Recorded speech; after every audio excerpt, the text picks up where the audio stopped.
আসসালামু আলাইকুম। আজকের ভিডিওটি হচ্ছে আমাদের মেঘনা নদীতে টানা 4 দিনের ফিশিংয়ের বিস্তারিত ভিডিও। এই ভিডিওতে আমরা কিভাবে মেঘনা নদীর পাঙ্গাস মাছগুলো ধরেছিলাম এবং আমাদের কিছু কুচিয়া হিট হয়েছে, তারপর কাঁকড়া হিট হয়েছে এবং বিভিন্ন ধরনের মাছ যেমন কাঁকড়া, ট্যাংরা এগুলোও হিট হয়েছে। তো এগুলো সম্পর্কে বিস্তারিত জানতে পারবেন এই ভিডিওটিতে।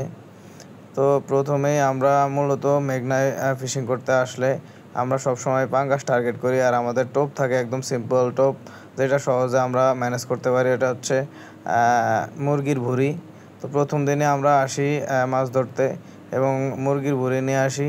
তো সভাপতি প্রথম থেকেই মাছ হিট করতেছিল, কিন্তু আমি মাছ তেমন একটা পাইতেছিলাম না। সে আবার কুচিলা হিট করে বেশি। তো কুচিলা হিট করার পর আবার ডাবল পাঙ্গাস হিট করছে। তো ভালোই মাছ হিট হইতেছিল ওই দিনকা। কামাল ভাই, আমি আর সভাপতি মোটামুটি একের পর এক মাছ হিট করতেছিলাম, কিন্তু মাছের সাইজ বেশি বড় ছিল না, ছোটই ছিল। তো বিকালবেলাও সভাপতি আরেকটা কুচিলা হিট করছে দুপুর টাইমে। মানে রেগুলার তার একটা কুচিলা লাগেই, এটা উনি হিট না করলে একদম অন্যায় হয়ে যায়। তো কুচিলা ছুটানোর পর আমরা লঞ্চ ছাড়া দিছি বিকালে। লঞ্চ ছাড়ার পর হচ্ছে টার্মিনাল থেকেই বসি পালাইতেছিলাম। তো টার্মিনালে মোটামুটি আমি কয়েকটা মাছ পাইছি, সভাপতিও একটু বড় বড় সাইজেরই মাছ পাইতেছিল। মানে বিকালের টাইমের মাছগুলোর সাইজ একটু বড়ই ছিল, স্বাভাবিকের তুলনায় ভালো সাইজের ছিল। তো আমিও ভালো মাছ পাইতেছিলাম ওই টাইমে। সকালেও তো ভালো মাছ পাই নাই, বিকাল টাইমে মোটামুটি ভালোই পাঙ্গাস মাছ আমি পাইতেছিলাম, সভাপতিও পাইতেছিল। এভাবেই মানে একের পর এক আমরা মাছ তুলতেছিলাম, কিন্তু মাছগুলা মানে আমাদের এভারেজে অত বড় সাইজের ছিল না। তবে কিছুক্ষণ পরে সভাপতি একটা বড় হিট করে, মাছও খুব ভালো প্রেশার নিয়ে খেলতেছিল। তো আমরা ভাবছি অনেক বড় মাছ হইব, তবে মাছও অত বড় ছিল না। কিন্তু মোটামুটি যেই সাইজ এই সাইজই এখন মানে এবার সবচেয়ে বড় মাছ। এর বেশি বড় মাছ কেউই পায় নাই এই কয়েকদিনে। মাছটা ওজন দিছিলাম প্রায় 1.5 কেজির কাছাকাছি হয়েছিল, ভালোই সাইজ। তো এরকম সাইজ আসলে সবসময় পাওয়া যায় না, আমাদের এদিকে ছোটো সাইজের পাঙ্গাসগুলোই পাওয়া যায়। আর আমরা বড় পাঙ্গাসের ট্রাইও করি না, আমরা ছোটো বসি, ছোটো টোপ খেলি, যার কারণে ছোটো মাছই ধরে। আবার বাপ্পি একটা পাইছিল একই সময়ে। তারপর সন্ধ্যা হয়ে গেছিলো, রাতের বেলাও আমি ফিশিং করতেছিলাম। রাতের বেলা আবার আমার হিট বেশি হয়েছে, আমি আবার ওই রড ড্রিলে খেলতেছিলাম। তো রড ড্রিলে রাতের বেলা হিটগুলা বেশি হয়েছিল।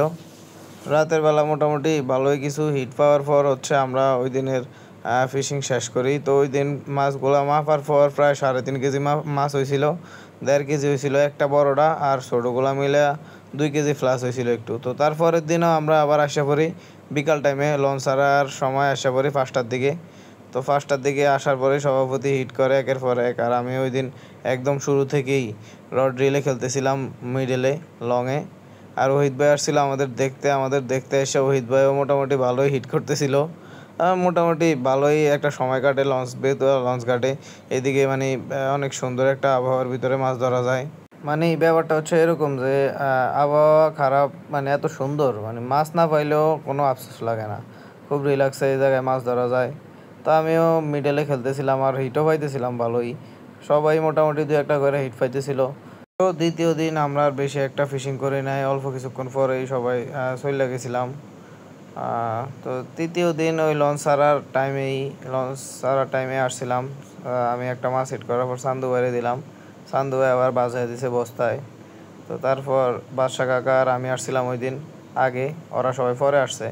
তো বাদশা কাকা তো একদম লং থ্রো করতেছিল, মানে নদীতে যেই থ্রোটা করে আর কি উনি। আর স্বপন দাও আসছিল আমাদের সাথে, উনিও পাল্লা দিয়ে মাছ ধরতে আসছে। তো বাদশা কাকা একের পরে হিট করতেছিল। বাদশা কাকা মোটামুটি এই নদীর একদম ফাঁকনা শিকারী, আমার ওস্তাদ এই নদীতে, এই মেঘনার ওস্তাদ তিনি। এই গাগরা পাঙ্গা সবই হিট করতেছিল একের পর এক। আর আমিও মোটামুটি 2-1 মাছ পাইতেছিলাম। এই মোটামুটি সবাই মাছ হিট হইতেছিল, মানে মেঘনায় মাছ ধরা আর খুবই মজার, মাছগুলো হিট হয়েছে উঠাইতে মানে খুবই ভালো লাগে। তো এই ওই দিনের ভিডিও শেষ, আমরা ওই দিনেও বেশি একটা ভিডিও করি নাই। তো এটা আমাদের 4র্থ দিনের ফিশিং। রিফন দা আসছিল ওই দিন আমাদের সাথে, আর আমি ডাবল হিট করছিলাম, কিন্তু ডাবল হিটের ফাঙ্গাসটাই ছুটে গেছিলো, শুধু ট্যাংরাটা বহুত কষ্ট উঠছে। ওই দিন হচ্ছে আমাদের চতুর্থ দিন, মানে 3 দিন বসে পালানো শেষ অলরেডি, এই চতুর্থ দিন, এদিনই লাস্ট দিন। তো রিফন দা ওই দিন ভালো মাছ মারছে, উনি ডাবল হিট কয়েকবারই করছে। আর ডাক্তার আইছিল আমাদের, এই যে ডাক্তার মহিবুল্লাহ ভাইও মোটামুটি ডাবল হিট ছাড়াও উনি ভালো মাছ ধরছে। আর তারপরে আসছে আমাদের সর্বেশনের অভিজ্ঞ শিকারী আলমগীর কাকা আয় বিশাল এক কুচিলা হিট করে ফেলাইছে। মানে ওনার কুচিলা হিট করে উনি আয়ে কইছিল যে আমার কুচিলা লাগবো। আর তারপরে তো সন্ধ্যা বিকাল হয়ে গেছিলো, আমরা এই সাইডে আয়া পড়ছি। বিকাল টাইমে ডাক্তার মোটামুটি ভালো হিট করতেছিল, দাঁতের ডাক্তার। মাছের পাশাপাশি উনি কুচিলাও হিট করছে একটা, খুব গর্বিতভাবে কুচিলা হিট করছে। তো কুচিলা ছুড়ে আনার পর মোটামুটি আমরা আরও কিছুক্ষণ ফিশিং করছি।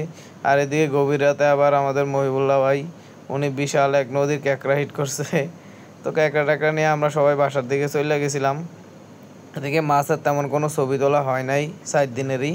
তো এদিকে আমাদের প্রথম দিনের মাছের ছবি দেওয়া আছে, এই জায়গায় প্রায় 3.5 কেজির মতো মাছ হয়েছিল।